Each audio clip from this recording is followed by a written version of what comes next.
have been taught, and the possible truth regarding our history, which these sites could provide to all those who gaze upon them.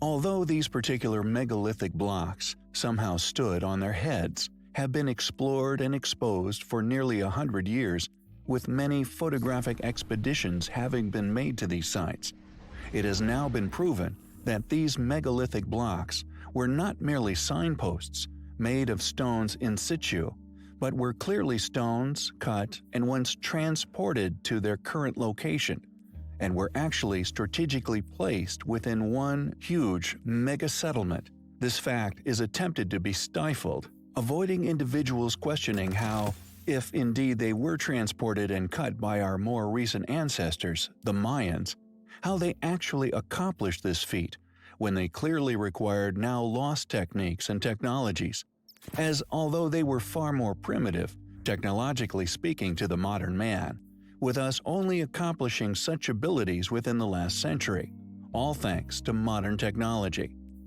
This is clearly an identifying feature which exposes the true capabilities of the builders of this enormous city, and the fact that although academics would like to argue that it was merely a Mayan settlement, it possesses, like so many other astonishing sites on Earth, as yet unexplained enigmas, which not only fly in the face of this explanation for their origins, but actually suggest that they were merely re-inhabited by the Mayans, allowing archaeologists to point the finger at such a group due to their archaeological fingerprint having been left at the location. Sites which were in fact built by a now lost yet once highly capable ancient civilization, that due to their immense age has now been lost to history, like so many of their ancient settlements, lost to the sands of time, with only the foundation of which now survive, thankfully exposed by modern technologies. Who were these ancient people? How, or indeed why, did they move and cut such enormous, enigmatic ancient megaliths within this enormous, now lost city? It is a place which we find highly compelling. There are many places on our planet so remote or little mentioned that much of the world has never heard of said sites, and the Great Salbik Kurgan is one such example of an incredible ruin that has been largely forgotten or overlooked by modern academic study.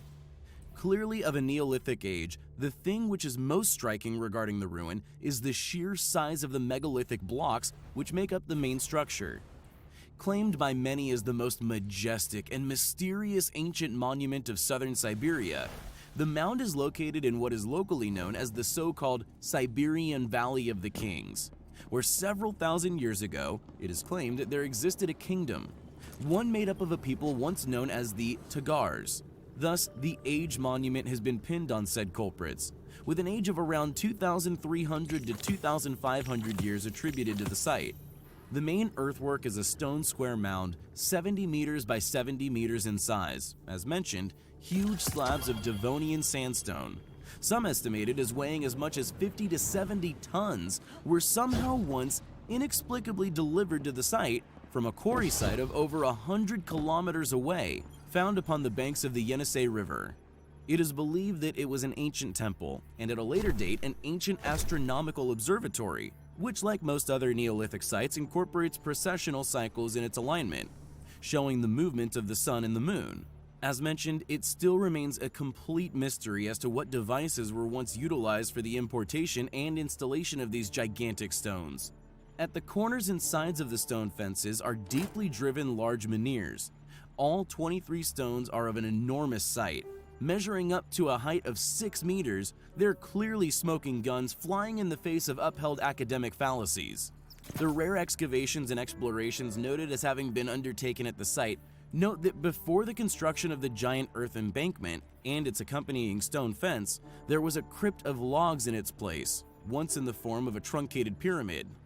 This whole crypt can be found inside the huge earthwork, preserved beneath, untouched, yet covered with a thick layer of bark. The crypt had the height of 2.5 meters in depth of 2 meters of water covered the pit. It is claimed that around the burial zone, for a long time, a strong anomaly has continually been observed. The study of these phenomena has indeed been engaged by scholars, but the pace of said explorations has been suspiciously slow-paced. Who built the Great Salbic Kurgan? How were these huge stones transported to the site and once driven into the earth at the site? What is this, quote, strong anomaly? More investigation and popularization of the site is desperately needed. It is a place which we find highly compelling. Thanks for watching, guys, and until next time, take care. In 1977, archaeologists in Poland discovered the astonishing remains of what has now been confirmed was a medieval female giant. It is surprising that the remains survived long enough to be confirmed as an anomaly without mysteriously going missing.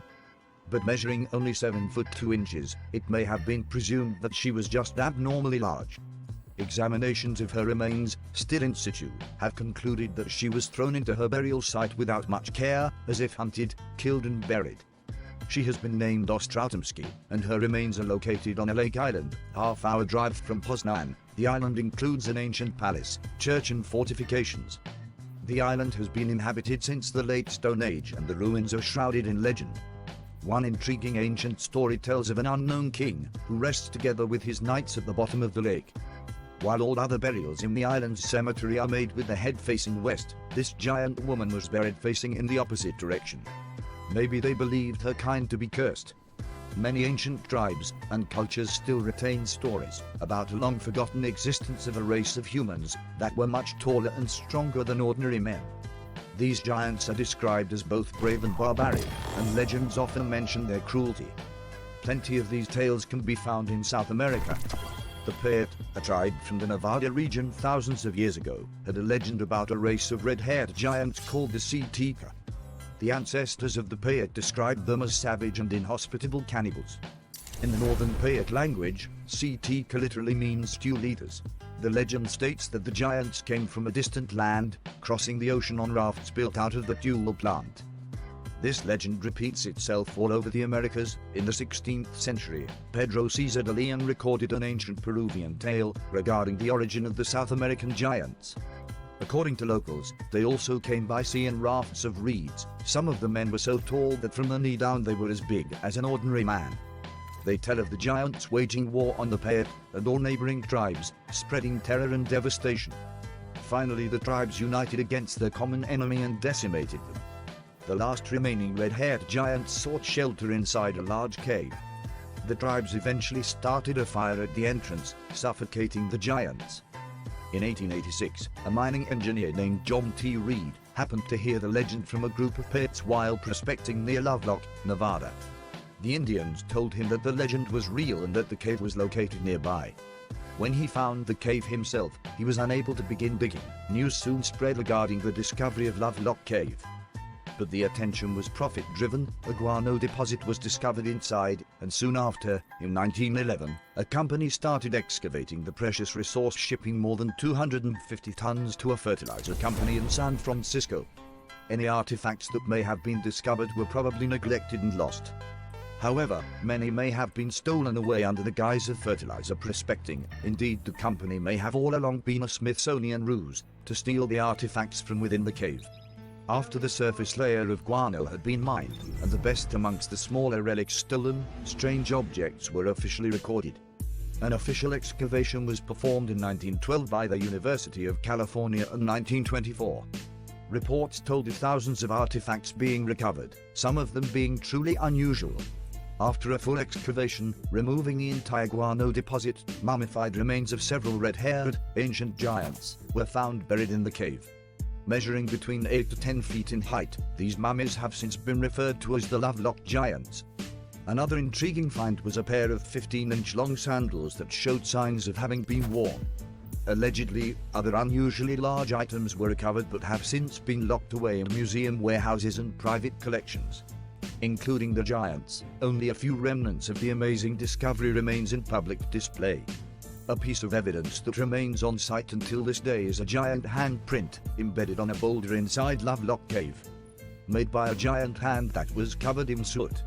Around the same time as the second Lovelock Cave excavation, another dig revealed amazing finds. According to a 1931 article published in the Nevada Review Minor, 2 giant skeletons had been found buried in a dry lake bed close to Lovelock, Nevada.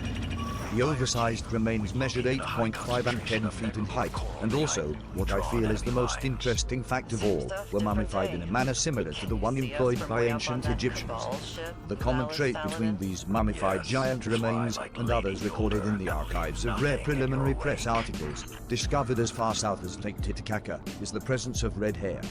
While some scientists believe the reddish color is a result of the interaction with the environment in which they were buried, the mummies verify the legends, which describe the sea Tika and their kin as living red-haired giants.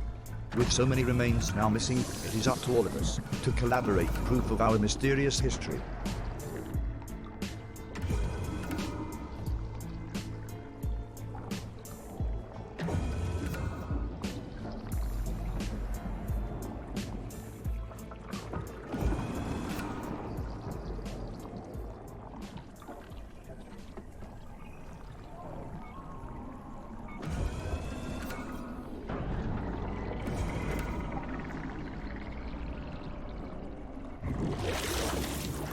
The pressure down here fossilizes the egregore. Looks like blue stone. Harvest what you can, and I'll keep their main guns off your back.